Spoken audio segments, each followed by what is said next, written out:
If you're wearing blue, then turn around. If you're wearing blue, then sit back down. I love to use music in the library, whether it's with the younger kids or the older kids, because songs are stories too. And we know the power of music. For children who might not follow every word of a long story, they will connect with the song.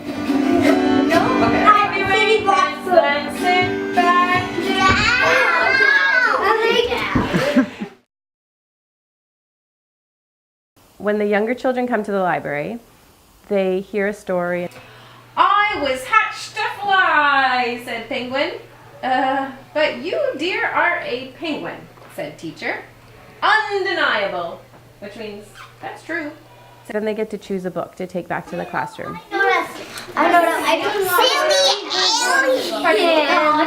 As the teacher librarian, I collaborate with the classroom teachers to ensure that the skills instruction that I'm giving the students is actually in the context of their classroom inquiry. The main strands of the primary library program, there's Finding Our Way, which is about accessing resources in the library. And the second part is Discovering and Celebrating Story.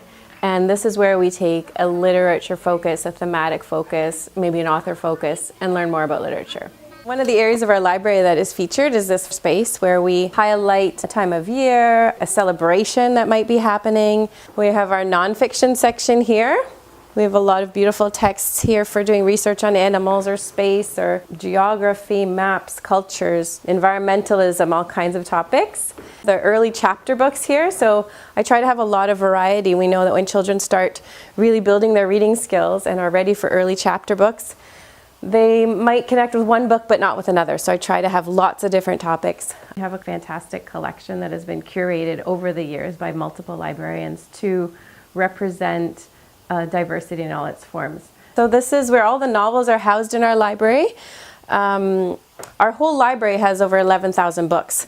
So it might not look like it, but there's a lot of books, there's a lot of sources here, and it's really exciting. And it lets us have these really deep discussions and important conversations about issues without it being connected to a particular person or place.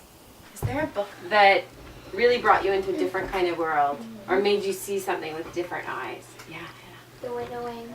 So there was this baby shortage, like they couldn't have babies, so they injected them with alien DNA, but you don't know that till the end of the book. It's really good. Really, it had